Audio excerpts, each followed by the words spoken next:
Hello everyone, I hope you're all doing well. Today's topic is going to be on color and coming up with a color palette that is specific to you and your creative energy.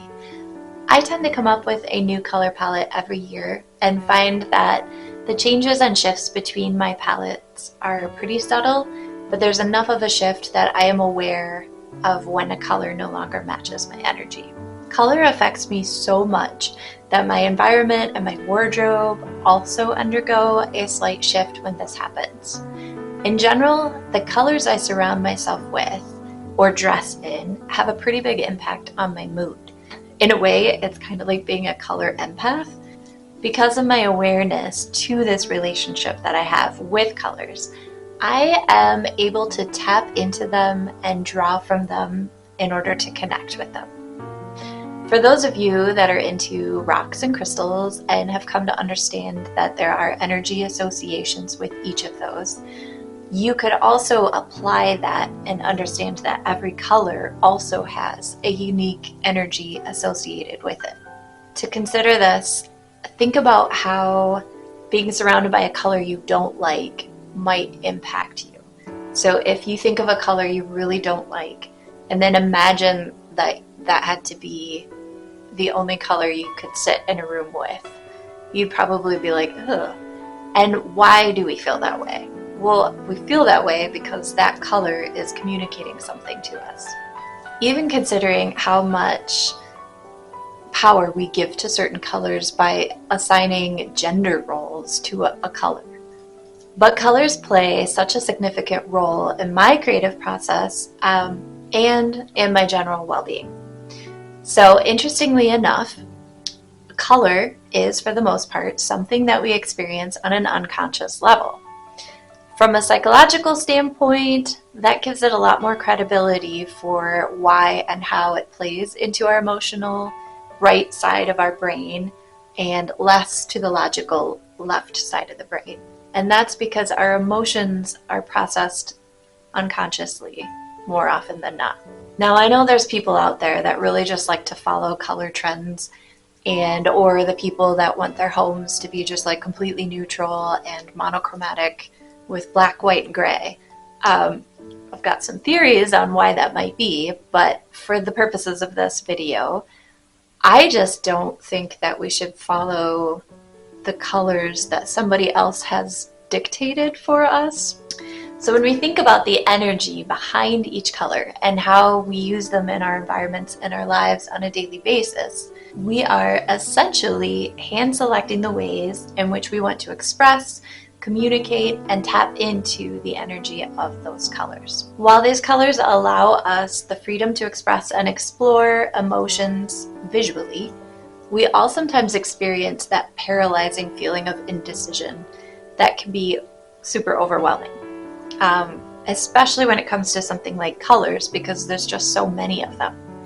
So I have decided to address this by creating a color oracle deck. Now, I have to say, I did not just come up with this idea out of thin air. First, I Googled it and I found one and I purchased a color oracle deck. But what I dislike about that is that these are all colors that somebody else picked out to be in this deck, and I wanted more freedom to just be able to find colors that I connect with. So my involvement in this process is something that I think each person then should create their own in order to have that same personal involvement in the colors that you're selecting. I went out and picked out a bunch of paint swatches in colors that I just really like and connect with. I was looking for like muted out tones, earthy vibes, like things that I personally connect with. And then I went out and found paper, like 12 by 12 scrapbooking, crafting paper in a print that I feel connected to, or that it's kind of representative of 2024. And then I did play around with a couple different ways of creating these. Initially, I made it way more complicated than it needed to be, and also thought maybe I would Mod Podge them all and like coat them, but I found that I really didn't mean to do that.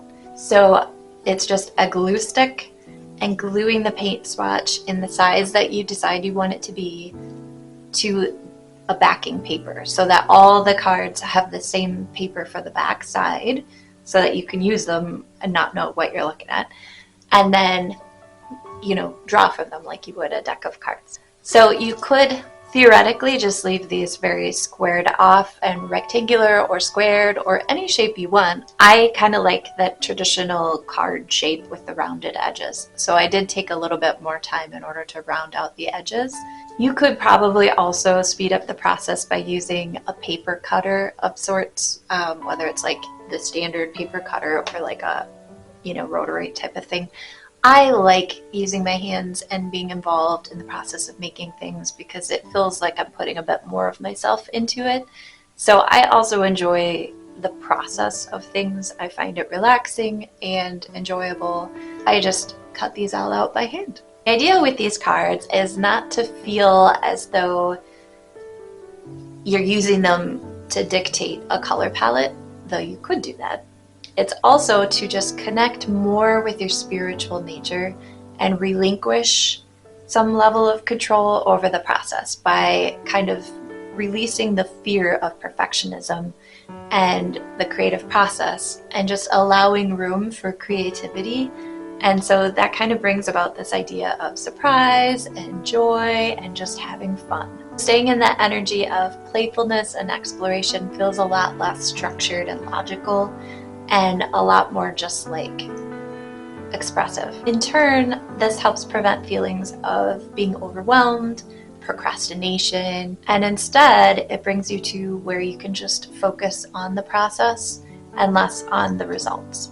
Additionally, I think using this as an oracle could inspire you to come up with more creative problem solving. You might use this deck and come up with color combinations that you would never have picked out for yourself.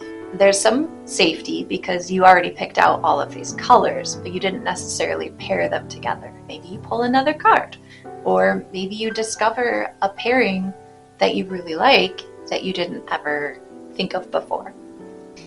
Combinations with colors can sometimes seem endless, especially if you're working with multiple colors all at once. But having colors that you know you already picked out, that you already like and connect with, allows you to just trust the process. So that's what I have for you today. I hope you enjoyed this video. I hope that it inspires you to explore colors in a new way and maybe make your own color oracle deck. Thank you so much for watching. I hope you have a lovely day.